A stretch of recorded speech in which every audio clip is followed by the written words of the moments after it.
mesmo o STF, que caminha a passos rápidos para descriminalizar a conduta de usuários de drogas ilícitas, maconha, por exemplo, também julga a descriminalização da prática do aborto pela gestante e por quem a ajude. Matéria tida como crime nos artigos 124 a 128 do Código Penal. Esse Código Penal é de 1940 e passou, nesses mais de 80 anos, por diversas revisões. Nenhuma delas suficiente. Tudo bem, mas se o legislador não reviu alguma coisa ali, é porque optou por não rever, dadas as condições políticas e sociais e a conveniência governamental de cada momento. Ou seja, e a lembrança do escritor Rodrigo Constantino, brilhante escritor, está exilado, Rodrigo, mas a liberdade vai voltar. A lembrança é dele, Rodrigo Constantino. Não é que houve lacuna legiferante, lacuna em fazer leis, lacuna legal, falta de empenho em legislar por parte do detentor dessa prerrogativa, que é exclusivamente o Congresso Nacional. É que aqueles deputados e senadores, aqueles legisladores, optaram por não modificar. De novo, o time que está ganhando, ou perdendo de pouco.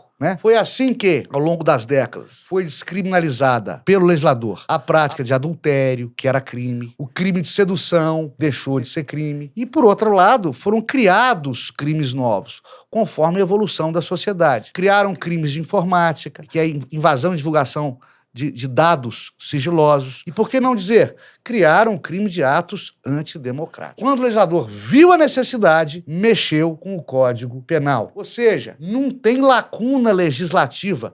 O legislador não dormiu no ponto. Ele não quis bulir, não quis mexer naquilo que ele entendeu que não era uma necessidade unânime ou quase unânime. Ele não quis mexer naquilo que ele entendeu que não era conveniente mexer, porque talvez não houvesse maturidade na discussão dessa temática, Deixou de ser crime adultério, deixou de ser crime sedução, criou novos crimes, a invasão de dados sigilosos, os atos antidemocráticos, etc, e vários outros. O legislador brasileiro não está inerte. Nesse período, modificou por 3 vezes a lei de armas. E não modificou mais porque entendeu que não era necessário. E aí vem os presidentes da vez e vão legislando sobre armas com decretos e portarias. A revelia do Congresso Nacional.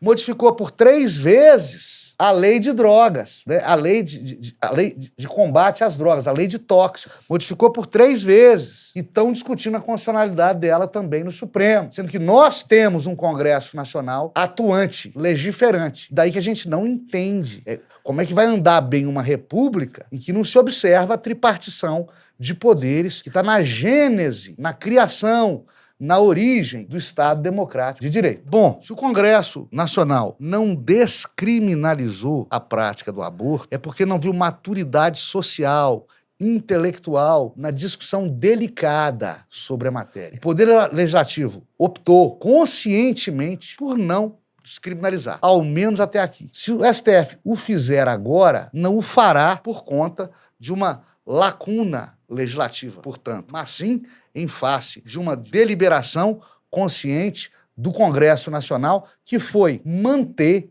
a criminalização da prática do aborto. Depois dizem, o pessoal implica com a nossa mais alta Corte de Justiça do Brasil. De novo, e de novo, e de novo, e de novo. Estão reclamando que somos governados por um poder único, absoluto, que ao invés de contribuir para a normalização do funcionamento da República, alcança holofotes preocupantes todo o tempo por reverter a esta normalidade. De novo, eu devo dizer isso para vocês. Aqui não se está contra ou a favor funcionamento algum, de setor algum do governo ou de poder algum da República. O que a gente faz é explicar o precedente judicial, o precedente jurisprudencial e judicial, o stare decisis, ou seja, aquela decisão que terá que ser obedecida por todos os juízes e tribunais inferiores. Então, se o Supremo disser que portar maconha para uso próprio não é mais crime, todo mundo tem que julgar igual. O policial vai ter que parar de prender o maconheiro.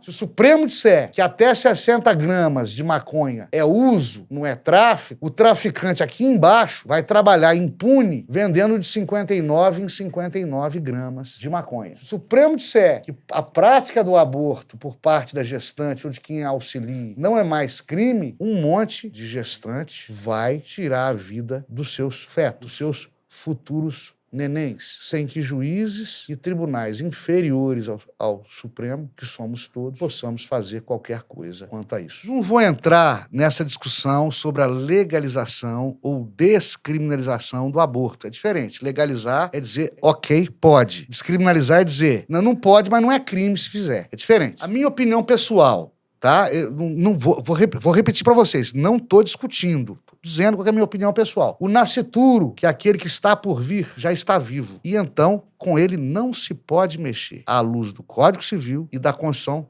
Federal. E será crime interromper a gravidez da gestante, conforme o Código Penal, a não ser nos casos em que a legislação já autoriza, em caso de gravidez decorrente de estupro, de risco de vida para a gestante ou no caso de feto anencéfalo. Como pessoa, como ser humano, quando vi o ultrassom dos meus filhos ainda nos primeiros meses de gestação, eu compreendi que eram seres vivos e que seria ignóbil privá-los conscientemente de nascer.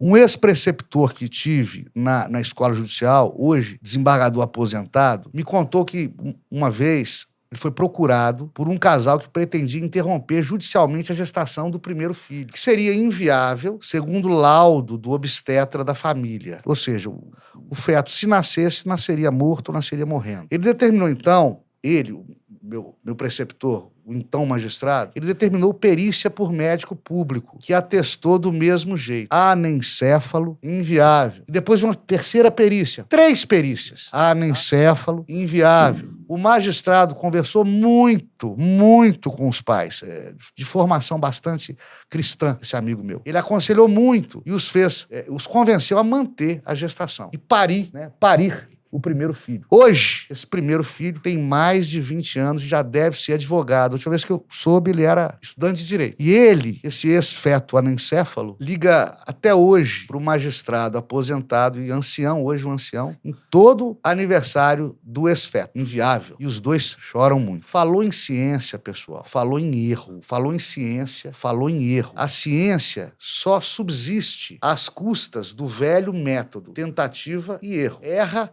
até acertar. Foi assim que o Thomas Edison errou várias vezes a descoberta da lâmpada elétrica até inventá-la. O problema é quando a tentativa e o erro ocorrem com vidas humanas. E é por isso que a gente não pode ser cientificista ao extremo aqui, o que a pandemia já nos mostrou. Nesse caso, o processo do feto anencéfalo tinha 3 laudos dizendo que o feto era inviável, né? A criança nasceu, era viável, estava viva e nasceu forte, saudável e perfeita. É advogado hoje. O nenenzinho virou advogado hoje. Se fosse olhar feto e autorização legal para o aborto que o casal tinha, né? Não teria vindo ao mundo a criança.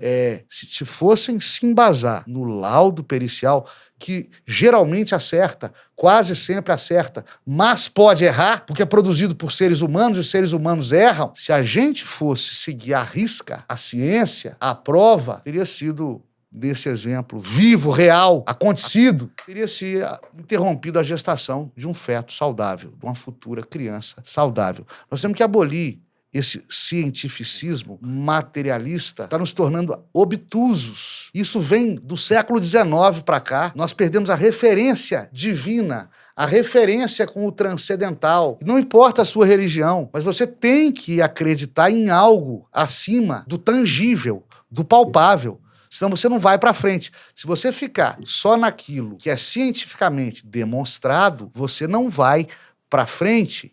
Nunca. A pandemia nos mostrou isso. Nós tivemos discussões sobre kit cloroquina, tivemos discussões sobre vacinas, se é bem testada, se é mal testada, né? Teve o cientificamente correto, que substituiu o politicamente correto. No entanto, eram teses científicas que se contrapunham e ninguém convencia ninguém a mudar de time. Que se perdeu o vínculo, o apego, a preocupação com o transcendental. Tudo bem, o transcendental não resolve tudo. E Deus nos deu o livre-arbítrio. E Deus nos deu a ciência. Mas nós não podemos ficar à deriva daquilo que está acima de nós, daquilo que nos gerou e daquilo que às vezes nos recomenda. Não que fiquemos contrário à ciência, mas que sejamos, vez ou outra, céticos com relação a ela. Tenhamos, vez ou outra, um pé atrás com relação à ciência. Dê o seu like, clique na sinetinha e inscreva-se no canal.